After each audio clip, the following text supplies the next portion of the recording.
सालों से देश जिसके इंतजार में था, यानी कि राम मंदिर, 5 अगस्त को अब उसका भूमि पूजन होगा, शिलान्यास होगा। प्रधानमंत्री नरेंद्र मोदी भी मौजूद रहेंगे।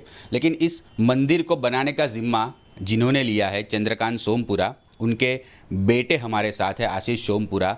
पिछले 30 सालों से उस डिज़ाइन को ये फॉलो कर रहे हैं, लेकिन थोड़े बदलाव हुए हैं नए राम मंदिर की डिज़ाइन में। उनसे बात करते हैं। आशीष भाई हमारे साथ मौजूद है।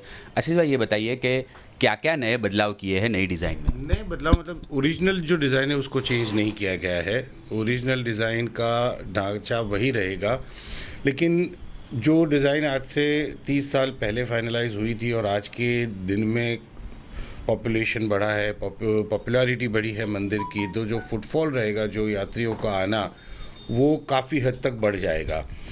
तो मंतव्यों के बाद काफ़ी टेम्पल्स के जो फुटफॉल हैं अभी, जैसे इंडिया में सबसे ज़्यादा जहाँ पे यात्री आते हैं, उनको स्टडी करने के बाद हमें लगा कि एटलीस्ट ग्राउंड फ्लोर और उसका एरिया थोड़ा सा बढ़ना चाहिए, क्योंकि फ्लोर से ज़्यादा कोई फ़र्क नहीं पड़ता, लेकिन फ्लोर एरिया ग्राउंड का जो बढ़ना चाहिए। तो उसके लिए हम लोगों ने 3 गुंबज और उसमें ऐड किए हैं और जो फ्लोर एरिया है वो बढ़ा दिया है बेसिकली। तो यात्री जो आएंगे उनके लिए सुविधा ज़्यादा से ज़्यादा हो सके, उसके लिए ये थोड़े से मूल रूप में कोई चेंज नहीं है, सिर्फ 2 साइड में और एक आगे मंडप बढ़ाया गया है बस। ऊंचाई कितनी रहेगी मंदिर की? ऊंचाई 161 फीट हो जाएगी। अभी पहले जो 141 थी उसकी जगह 161 हाइट हो जाएगी। आपने ये भी बताया कि कारपेट एरिया भी बहुत बड़ा है, क्योंकि मंदिर का क्षेत्रफल भी ऊंचाई के हिसाब से बड़ा होना चाहिए। मैं सिर्फ मंदिर की बात कर रहा हूँ। जैसे वो जगह तो जैसे फिक्स ही है, जो 67 एकड़ का जो लैंड है वो वही रहेगा, लेकिन जो मंदिर का पुराना क्षेत्रफल था उससे ज़्यादा ऑलमोस्ट डबल हो गया है।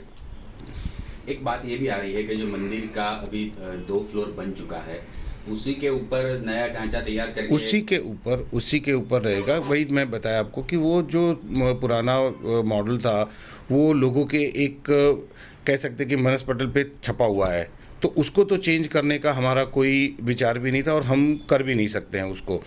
तो उसी डिज़ाइन को वैसे रखते हुए इसका एरिया कैसे बढ़ाया जाए, तो वही ध्यान में रखते हुए सिर्फ डिज़ाइन में 2 मंडप साइड में और एक आगे बढ़ाया गया है। एक बात बताइए कि कौन से पत्थरों का इस्तेमाल होगा और कौन सी शैली में पूरा मंदिर? ये ना, जैसे पहले भी आप लोग जानते हैं कि नागर शैली में ही होगा। गर्भगृह जो है वही रहेगा, उसमें कोई चेंजेस नहीं हो रहे हैं। बंसी पहाड़पुर पिंक स्टोन में जो सैंडस्टोन में बनना है वही रहेगा, और पुराने जो पत्थर गढ़ाई होके पड़े हुए हैं वहाँ पे, उन्हीं को यूज़ करते हुए हम लोग इसको आगे बढ़ाने वाले हैं।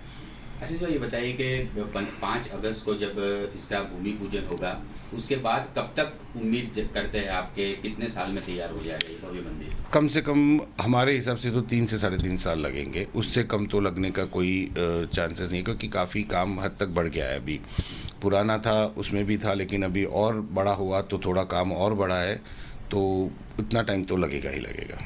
मंदिर के अलावा मंदिर परिसर में यानी कि धर्मशाला और वो क्या क्या और व्यवस्था होगी? वो अभी तक कुछ उसके लिए कुछ फाइनलाइजेशन नहीं हुआ है, उसके लिए अभी तक कोई भी मीटिंग भी नहीं हुई है। अभी पूरा फोकस जो है वो सिर्फ टेंपल पे है, क्योंकि सबसे पहले टेंपल ही फिनिश करना है, बाद में जो होगा वो उसका देखेंगे, क्योंकि इसमें टेंपल ही सबसे मेन चीज़ है। बाकी जो चीज़ें हैं वो सब्सिडरी है। तो वो ट्रस्ट का, न्यास का ऐसा मानना है कि पहले हमें सिर्फ कंसंट्रेट करना है टेंपल पे, बाकी का तो होता रहेगा। तो अभी कोई उस हिसाब से कोई निर्णय नहीं लिया गया है। अच्छा भाई, ये बताइए कि 5 अगस्त कोई खास तारीख उस दिन का महत्व है जब आप लोग ये इसके बारे में मुझे कुछ मालूम नहीं, क्योंकि वो न्यास ने फाइनलाइज किया था, क्योंकि कुछ साधुओं को दिखाया हुआ था कि उसके बाद कुछ मुहूर्त नहीं आ रहा है, ऐसा कुछ उनका बोलना था। फिर काफ़ी वो दिवाली के बाद कुछ देव सो जाते हैं और देव बढ़ियों का एकादशी के बाद ही हो सकता है, तो कुछ लंबा समय उसमें चला जा सकता था। तो वो ये टाइम वेस्ट नहीं करना चाहते थे, तो उसी की वजह से ये डेट फिक्स हुई होगी, मैं मानता हूँ। आशीष भाई, ये बताइए कि आप 3 पीढ़ियों से देखते आए, करीब 30 साल हो गए हैं। आपके पिताजी ने इस पर काम किया, आप भी काम कर रहे हैं, आपके लड़के भी काम कर रहे हैं। अब आपकी डिज़ाइन को निर्माण होते हुए देख रहे हैं, आप कैसा लग रहा है? अच्छा ही लगेगा, क्योंकि इतने सालों की मेहनत, इतने लोगों का परिश्रम इसके पीछे, कार सेवकों की शहीदी आप गिनिए, जो भी गिनिए, इतने सालों की लड़त, कोर्ट की बाहर, कोर्ट के बाहर, मीडिया में, इन सब के बाद अगर इतना भव्य मंदिर बन रहा है और